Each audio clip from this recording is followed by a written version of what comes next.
I had a dream last night. It was the kind that seems real right up to the point where you wake up. Some things were strange about it. Certain things were really strange about it. But it never occurred to me that it might not actually be happening. I'm still not prepared to say that it didn't happen. I'm not spiritual, and I don't really understand stuff like that.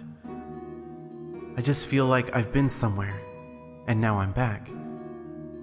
And I know something really happened when I woke up, and I think while I was asleep too. I went to bed last night with a strange feeling.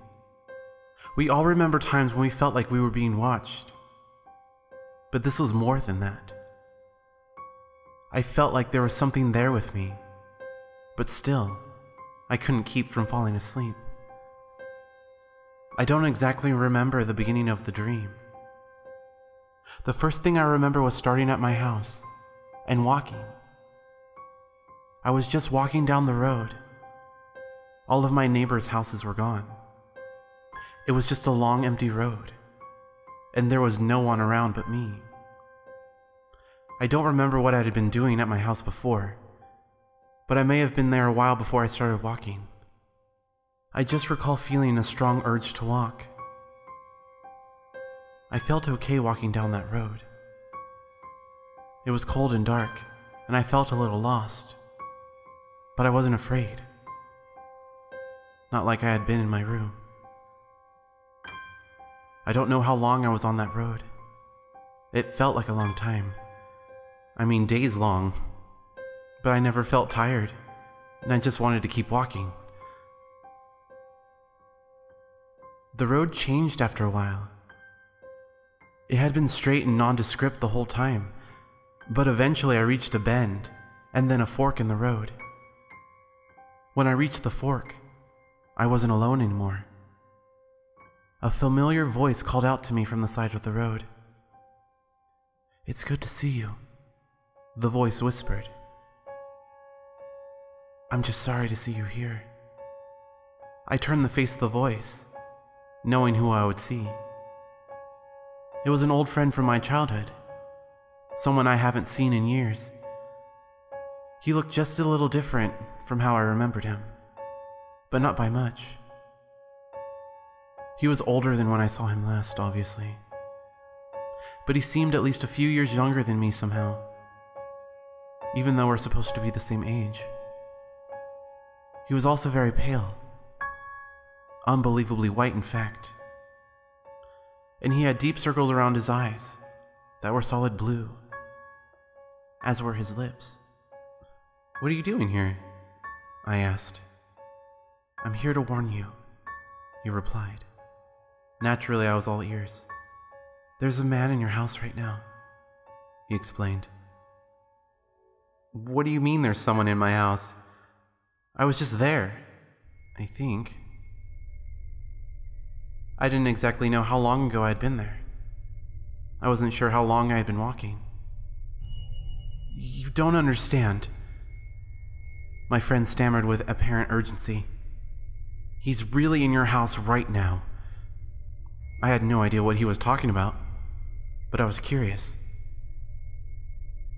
"Who is he?" I asked him. "He's the cold man. He comes to people at night when they're afraid." The cold man? I'd never heard of anyone like that before.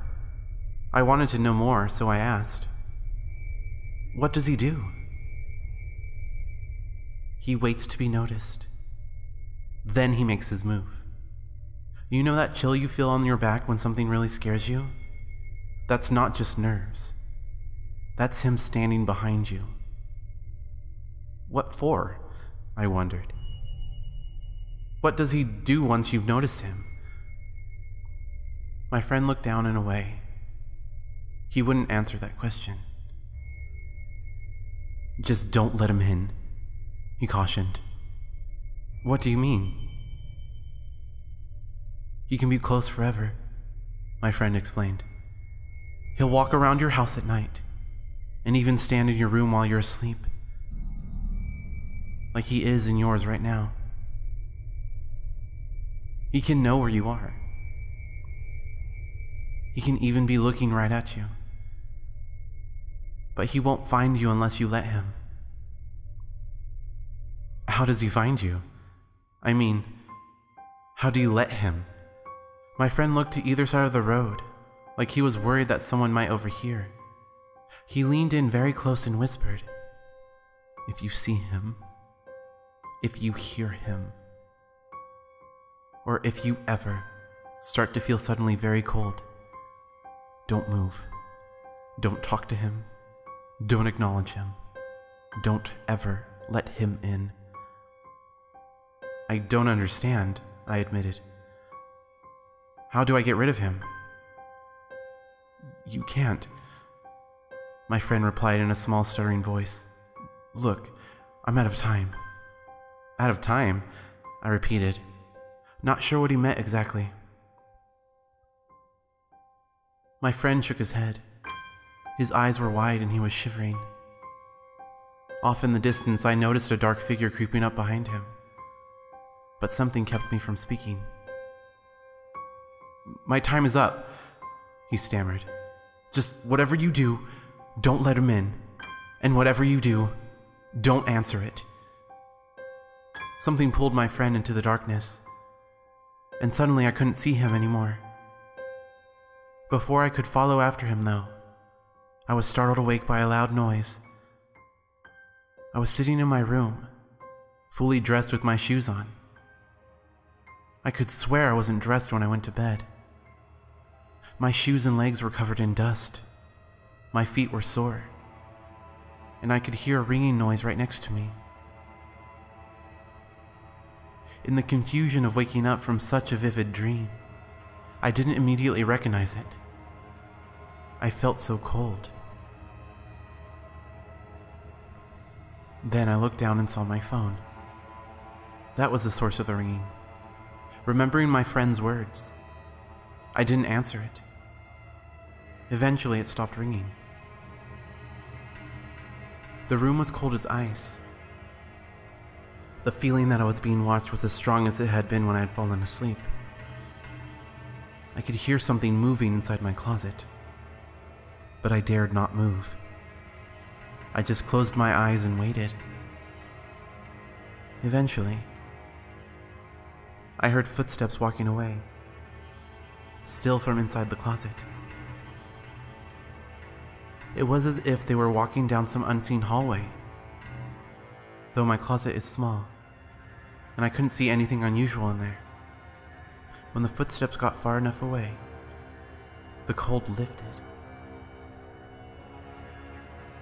He didn't get in this time. If my dream was true, if the thing in my closet was who I think it was, I must never let him in. I think he'll be back tonight, though. That's when he's supposed to come, as my friend told me. I don't know what happened to my friend, but I hope people remember his warning. If you start to feel cold while listening to this, don't be alarmed. If you hear something in your house, just ignore it. You can't afford to let him find you. Don't let the cold man in.